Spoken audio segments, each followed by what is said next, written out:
This is a story of a man who travels through time to save his beloved, but discovers love and hope in a future he never imagined.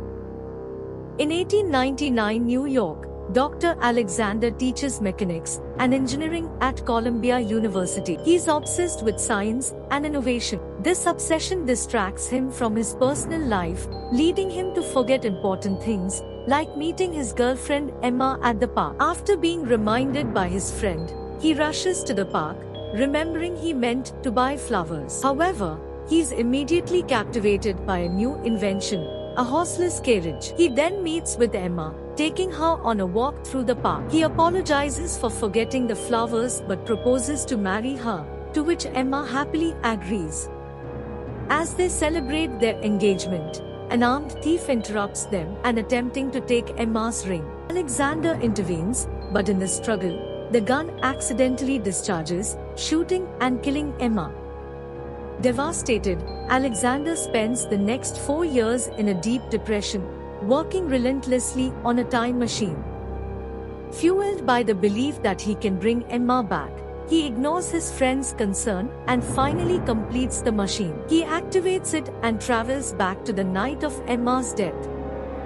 He arrives back in the park, happy to see Emma alive again. He kisses her in public and quickly takes her away to avoid the thief. Emma reminds him of his promised flowers. Alexander enters a shop to buy flowers, but a freak accident involving the horseless carriage occurs on the street, Emma dying before his eyes.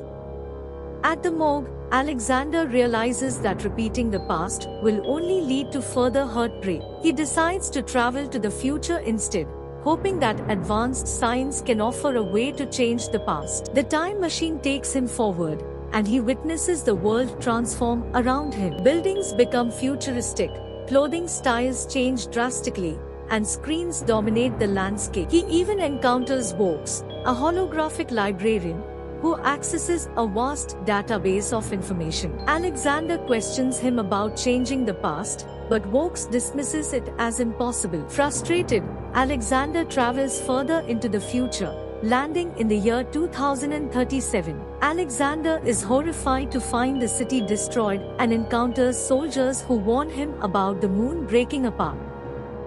He sees the disturbing sight himself before an earthquake rocks the ground, due to which the time machine itself takes off again, propelling him through thousands of years. Earth undergoes drastic climate changes, going through ice ages and other drastic environmental shifts. Finally, he lands in the year 802,701 and faints from exhaustion. He wakes up in and sees a mysterious young boy named Cullen, who speaks an unknown language. He follows Cullen and discovers a village built on a canyon. The villagers welcome him, and Mara, Cullen's sister, explains that they're descendants of the survivors of the moon's destruction. They continue English traditions and use old technology like windmills to generate power. However, one mystery remains: the absence of elderly people.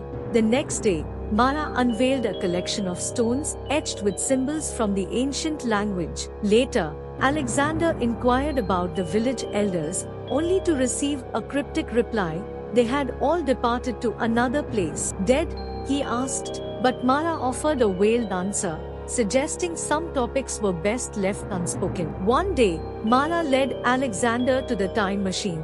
Their peace was abruptly shattered by unsettling sounds. Mara screamed, urging them to reach Cullen. Panic gripped the village as strange creatures descended, wielding dart-firing weapons.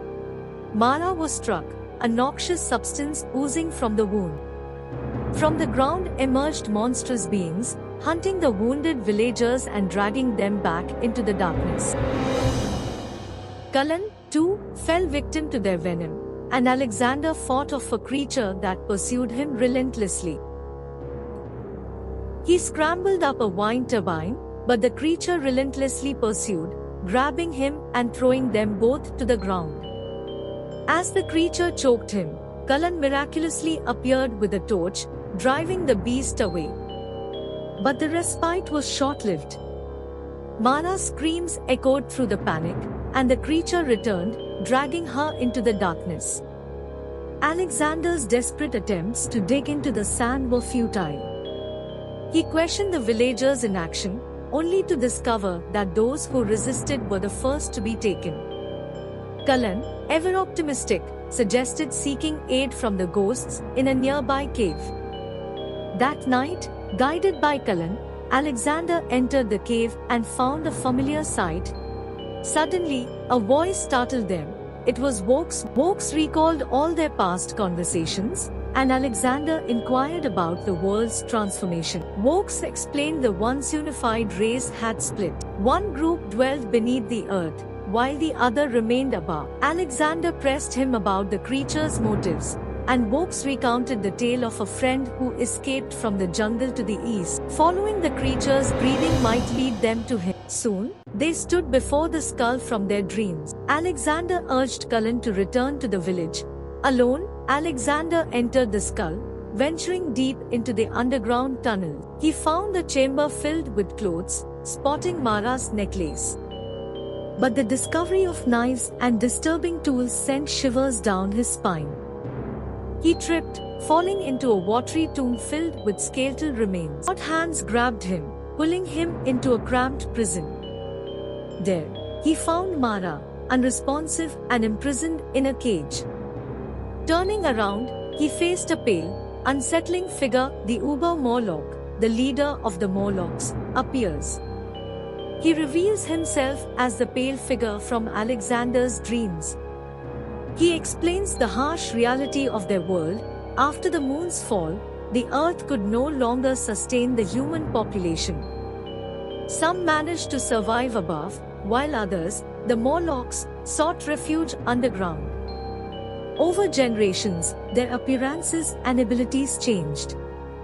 The Uber Morlock, with his expanded cerebral abilities, controls both the Morlocks and the villagers through telepathy.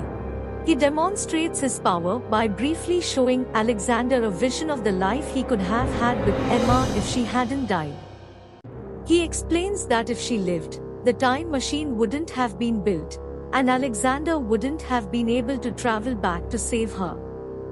This creates a paradox that makes altering the past impossible. Just then, Uber Morlock materializes the machine and tells Alexander to leave now that he has his answers. Alexander climbs into the machine, but before departing, he asks Uber Morlock for his missing wart. As Uber Morlock steps closer, Alexander lunges, activates the machine, and engages in a desperate struggle. Suddenly, Uber Morlock grabs Alexander by the neck. Alexander slams the machine, releasing a blast of steam that engulfs Uber Morlock's face and sends him reeling. Alexander accelerates the machine into the future, forcing Uber Morlock to age at an alarming rate, landing billions of years in the future. Alexander discovers a desolate Earth devoid of life. He travels back in time and rescues Mara from her cage. He then connects the time machine to the pocket watch and activates it, temporarily blinding the pursuing Morlocks. They reach the main area of cave, but Alexander is struck by a dart. Mara swiftly dispatches the attacker, but the noise alerts the remaining Morlocks, who relentlessly pursue them using the scent of the dart. Just then, the pocket watch malfunctions, causing the time machine to explode, instantly vaporizing every Morlock in the vicinity. As the giant head explodes, sending tremors through the tunnels, the group makes a hasty retreat. Despite losing the time machine, Alexander finds solace in his newfound home and his love for Mara. In the present, Alexander's friends express concern about his week-long absence, but ultimately rejoice if it means he has finally found happiness. Subscribe if you like it. If you don't like it, subscribe twice.